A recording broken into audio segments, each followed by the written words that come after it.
Welcome to my YouTube channel. Hello to everyone. क्या कभी आपने ये जानने की कोशिश की है कि हमें प्यास कैसे लगती है, या फिर अगर हम ज़्यादा देर के लिए अपने हाथ पानी में रखते हैं तो हमारे हाथ की स्किन जो है वो स्वेलअप कैसे हो जाती है। क्या कभी आपने ये जानने की कोशिश की कि जब हम गार्गिल करते हैं सोर थ्रोट या गले की खराबी की वजह से, तो नमकियात वाले पानी में हमारा गला कैसे ठीक हो जाता है। क्या कभी आपने ये जानने की कोशिश की कि जब हम पौधे को पानी जड़ में डालते हैं, ज़मीन में देते हैं, तो कैसे पौधा पानी एब्जॉर्ब कर लेता है। क्या कभी आपने ये जानने की कोशिश की है कि जब हम खारे पानी के अंदर दाल या रेसिन वगैरह डालते हैं तो वो जल्दी पकती नहीं है, या रेसिन स्वेलअप नहीं होती, नरम क्यों नहीं होती।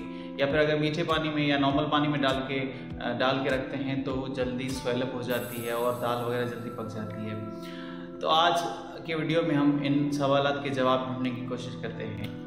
डियर लर्नर्स, पानी का बॉडी के अंदर बहुत ही इंपॉर्टेंट रोल है। हमारे सेल्स और टिश्यूज के इतराफ में बाहर जो पानी मौजूद है हम उन्हें एक्स्ट्रा सेलुलर फ्लूइड कहते हैं या बाहर वाला पानी कहते हैं, और जो सेल के अंदर पानी मौजूद है हमें इंट्रासेलुलर वाटर कहते हैं।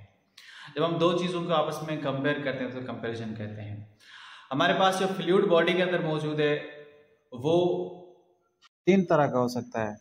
या तो फिर as compare to inner atmosphere of the cell, बाहर के पानी के अंदर, बाहर के फ्लूइड के अंदर सॉल्यूट की क्वांटिटी, नमकियात की क्वांटिटी, मॉलिक्यूल्स की क्वांटिटी पानी के अंदर ज़्यादा है, तो उसे हम हाइपरटोनिक सॉल्यूशन कहते हैं। यानी ऐसा सॉल्यूशन जो as compare to the inner condition of the cell बाहर सॉल्यूट की क्वांटिटी ज़्यादा है, वो हो गया हाइपरटोनिक सॉल्यूशन।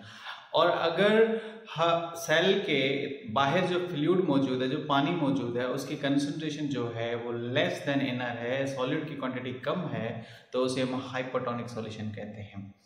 और ऐसा सॉल्यूशन जो सेल और सेल के बाहर का जो पानी है, वाटर है, दोनों के अंदर जो सॉल्यूट की क्वांटिटी है वो इक्वल है। तो अब यहाँ पे ये बात समझना बहुत ज़रूरी है कि पानी हमेशा मूव करेगा साल्ट की तरफ।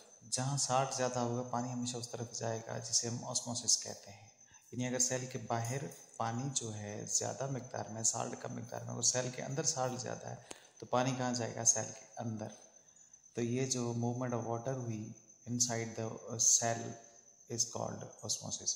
और अगर सेल के बाहर नमकियात ज़्यादा है, सेल के अंदर नमकियात कम है, पानी ज़्यादा है, तो पानी सेल का मूव करेगा बाहर। तो ये जो मूवमेंट ऑफ वाटर हुई outside the cell is also called osmosis. तो ऑस्मोसिस जो है is a type of movement, the tendency of water, the nature of water to move to the salt is called osmosis.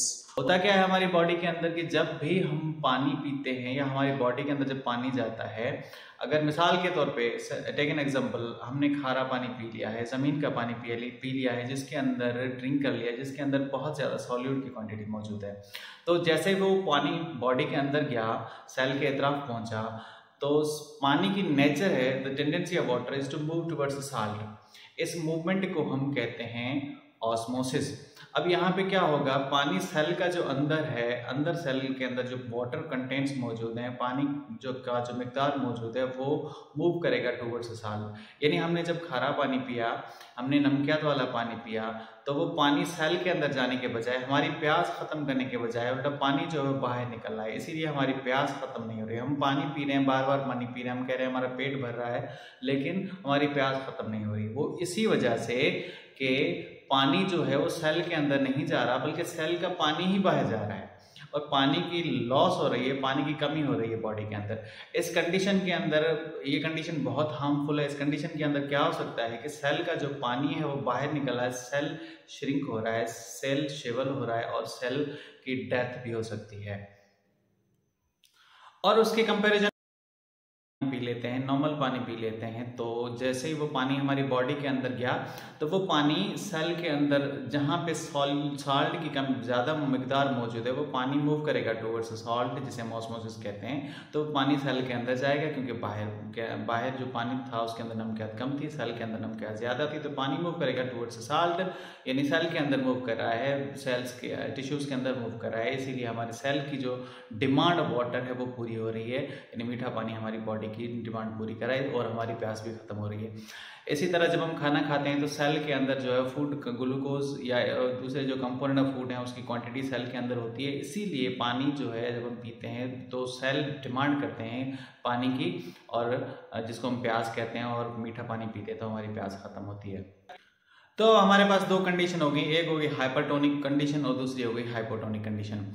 लेकिन यहाँ पे एक और problem भी है कि जब हमने मीठा पानी पिया है वहाँ पे क्या होगा कि हमारे सेल के अंदर जो सॉल्यूट की क्वांटिटी ज़्यादा है तो सेल कंटिन्यूसली पानी एब्जॉर्ब करता रहेगा।